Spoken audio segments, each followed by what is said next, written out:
नमस्कार, हिमाचल समाचार में आपका स्वागत है। आज के मुख्य समाचार। मुख्यमंत्री ने केंद्र से की राष्ट्रीय आपदा घोषित कर प्रदेश को विशेष राहत पैकेज की मांग। प्रदेश को हरित ऊर्जा राज्य के रूप में विकसित करने से ग्राम पंचायतों और युवाओं का होगा आर्थिक सशक्तिकरण। और अब समाचार विस्तार से। मुख्यमंत्री ठाकुर सुखविंदर सिंह सुक्खू ने शनिवार को नई दिल्ली के प्रगति मैदान स्थित भारत मंडपम में राष्ट्रपति श्रीमती द्रौपदी मुर्मू द्वारा G20 शिखर सम्मेलन के अवसर पर आयोजित रात्रि भोज में भाग लिया।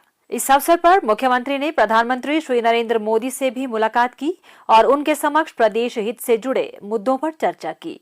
ठाकुर सुखविंदर सिंह सुक्खू ने प्रधानमंत्री को प्रदेश में भारी बारिश के कारण आई आपदा से हुए नुकसान के बारे में विस्तार पूर्वक जानकारी दी और उनसे प्रदेश में हुई त्रासदी को राष्ट्रीय आपदा घोषित करने का आह्वान किया।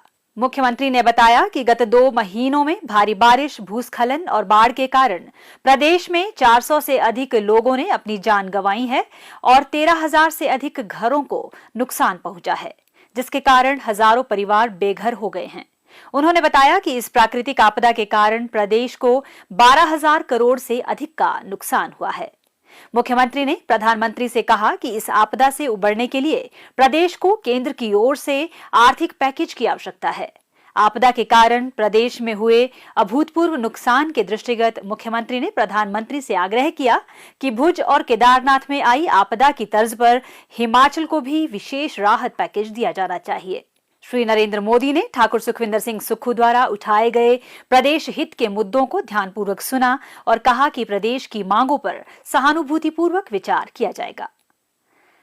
प्रदेश सरकार ने राज्य को 31 मार्च 2026 तक हरित ऊर्जा राज्य के रूप में विकसित करने का लक्ष्य निर्धारित किया है। इस लक्ष्य को प्राप्त करने के लिए पंचायती राज संस्थाओं के साथ साथ आमजन की भागीदारी सुनिश्चित करने की दिशा में भी प्रभावी कदम उठाए जा रहे हैं। प्रदेश सरकार ने राज्य के प्रत्येक जिले में 2-2 ग्राम पंचायतों को पायलट आधार पर हरित पंचायत के रूप में विकसित करने की रूपरेखा तैयार की है। इन पंचायतों में 500 किलोवाट से लेकर 1 मेगावाट विद्युत उत्पादन क्षमता की सौर ऊर्जा परियोजनाएं स्थापित की जाएंगी।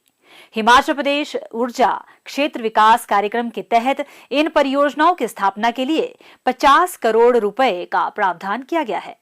प्रदेश सरकार के उपक्रम हिम ऊर्जा ने इसके दृष्टिगत ग्राम पंचायतें चिन्हित कर सौर परियोजनाएं स्थापित करने की प्रक्रिया आरंभ कर दी है। योजना के तहत 500 किलोवाट क्षमता की सौर परियोजनाओं के निर्माण के लिए 2 करोड़ 10 लाख रुपए का प्रावधान किया गया है। कार्यशील होने के उपरांत प्रत्येक परियोजना से प्रतिदिन लगभग 2,250 यूनिट विद्युत उत्पादन और लगभग 25 लाख रुपए की आय का अनुमान है। इन परियोजनाओं का निर्माण कार्य पूर्ण होने के उपरांत इनमें स्थानीय ग्राम पंचायतों की सहभागिता भी सुनिश्चित की जाएगी।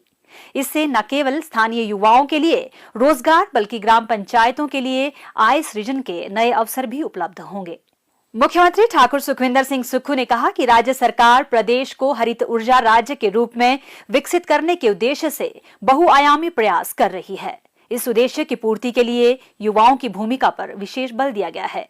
प्रदेश के युवाओं को अपनी भूमि अथवा लीज पर ली गई भूमि पर 500 किलोवाट से 2 मेगावाट तक की सौर ऊर्जा परियोजनाएं स्थापित करने के लिए 40% अनुदान दिया जाएगा।